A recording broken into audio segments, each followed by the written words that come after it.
That's a wild story. Like, I got death threats over that video. Yeah, let's talk about that in a minute. Most YouTubers have a number in their head, the one that's supposed to make all the risk worth it. And for many, that number is 1 million subscribers. Because once you hit it, everything's supposed to change. But for Hipyo Tech, hitting 1 million did something else.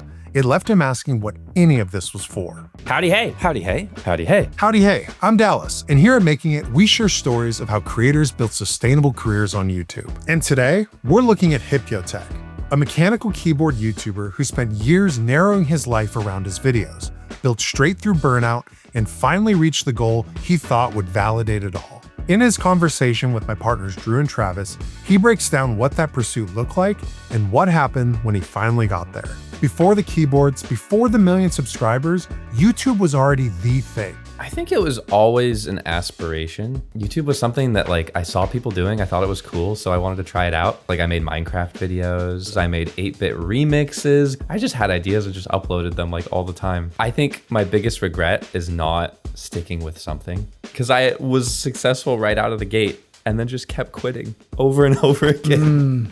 So it was just, I just had different interests and I just kept following them to my own detriment. Until you came to the keyboards. Yeah, it was like locked down, no job, taking summer classes in my last year of college. And I was just like getting into keyboards because I was playing Valorant a lot. It's a shooter game where the lower your sensitivity on your mouse, the better it is, which means you have to move your mouse around really far motions. I kept hitting my keyboard over and over again because I had a full-sized, huge, bulky keyboard. And I was like, I need a smaller keyboard. That sent me down my first rabbit hole of like researching keyboards. And eventually I realized the keyboard that I wanted was not one you could just buy. It was one you had to make. And I was like, the concept of making a keyboard sounded really interesting to me at the time because I had built computers before. I found a Discord community that I really liked. I joined them and it was like, hey, if you buy this keyboard and you take the packaging foam that came with it and you put it in the keyboard, it sounds better. Okay, I guess I'll try that and film it to prove like before and after, is it better or not? That was my first video. I uploaded that and I was like, oh, people on the Discord liked it. Like people were like, hey, this is a helpful video. This is cool. And I was like, well, I'm getting more into this keyboard thing. Like, I guess as I get into it, I'll just keep filming the stuff that I make. This is doing better than I expected. Let me not quit. Let me just not quit. Let me just see it through. Between July 25th and the end of the year, you did 37 keyboard videos. Yeah, I was going and crazy. you basically just almost immediately dropped everything else that you were making. Yeah. Without any sort of proof of concept, basically. I was having fun. I was having so much fun. It was literally just like I kept getting new keyboards in the mail. I kept making videos on them. It was I think like every 4 days or something like that. I was making a video while still finishing my last year of college. That can end up being an expensive hobby to just be buying a keyboard so frequently. Yeah. From getting laid off, I was on, what's it called? Like the stimulus check, unemployment. I got one huge check all at once and was like, what if I spend this on keyboards? Investment to your future. And I spent a lot of it on keyboards. How much are we talking? Thousands of dollars on keyboards and like camera gear and other stuff. There was a very transformative time for me because 5 days after I decided I was going full-time on YouTube, like my girlfriend of like a year broke up with me. And it was like really catastrophic mentally at the time. But also my channel had just started to do well. I had just committed to full-time. I kept uploading. I think I took a very small like couple day break to be sad. And then other than that, it was just like, I'm gonna upload nonstop. I'm gonna come up with more creative ideas. Like I started live streaming like crazy too. It just sent me down like the Sigma grind set path to put it any other way. YouTube was your rebound. YouTube was my rebound. Taking that step is so big. When you're like, I'm going to become a full-time YouTuber. When you made that choice, YouTube wasn't financially fully supporting you. So you were really jumping in the cold water. Oh yeah. When I made the choice in January, I had made like maybe $100 at the time in January. Commitment. For me, it was like, what if I just light a fire under my, am I allowed to swear? What's the swearing? We'll bleep you. We'll bleep you. All right, I lit a fire under my howdy hey and was like, I just need that challenge of like pushing it further. Got a 6-month rental, fully furnished, paying $3,000 a month in rent, which at the time was cheap for Seattle, and couldn't afford it whatsoever, but was like, maybe in 6 months I'll make it work. So that's, I think, why you see me grinding so heavily. You know, in the business world, a lot of people would say that that's exactly what you should do. That you just need to put yourself in a situation where you must win. Yeah. And that's a good thing. That it, like you said, it lights a fire under your eyes. Yeah. I think for some people, it's like a really productive way to just push yourself over that edge of like, just commit to it. So it was terrifying. It was terrifying. Yeah. So I used to be pumping like 70 plus hours a week into planning, filming, editing, more planning, more everything. It was just like, how do I make this better constantly? Like I was burning the stick at like both ends, like just overworking myself like crazy. And everyone was like, you're going to get burnt out. And I was like, no, I'm having the time of my life. Like I am literally living my dream every single day. Like, why would I ever get burnt out? My projected for 2022 was like 150K a year or something like that. That's huge. I can pay rent. I can do whatever. I can buy new gear. Like I can put savings away. You had done so much and it's just paying off in crazy numbers. 97 million shorts views, 26 million long form views. This is the year of like just massive growth and peaks. Like early 2024, January, get 41 million shorts views in a single month. March, you get almost 5 million views on long form, which is your most ever. Everything was great. Everything felt so good. And at this point, I was a very goal-oriented person where my one goal was 1 million subscribers. But even before he hit his ultimate goal, the shape of the work was still changing. His biggest video ever that went far beyond his normal audience came with attention he didn't want. February, you had your most popular video of all time, Air Up, does 3.6 million views, gains you 48,000 subs. I knew it would do well. I didn't know it would do that well because it was a sponsorship that a ton of YouTubers were taking at the time. It was a really easy to describe concept. Like people are getting paid 50 to 100 grand to tell you that this water bottle is good. Is it good? That's the concept, right? This YouTube water bottle promotion might just be more of a YouTube scam. There was some TikToker who had done an Air Up sponsorship, and I'm not gonna name him because I don't want round 2 of death threats.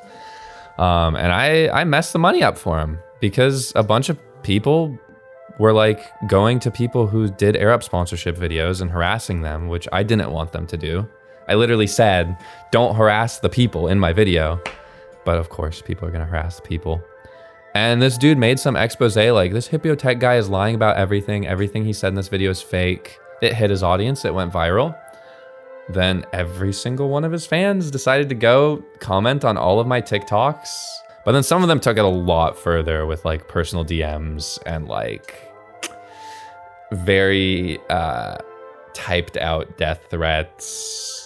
Yeah, fun stuff. Like when you optimize for the algorithm, you get the algorithm for all of its pros and its cons. I did not want to have that style of video be what I base my channel off of, because if I had to hit that every single month to sustain an income, and I had that degree of scrutiny and that degree of like, it just didn't sit well with me. So by the time the 1 million subscriber milestone finally arrived, the cracks were already there. I was like, I want to be a 1 million subscriber YouTube channel. I just want the 1 million subs. I want the gold play button. I didn't know why I wanted it. I just wanted it. Just grind to hit it. Oh, I'm a bit depressed now.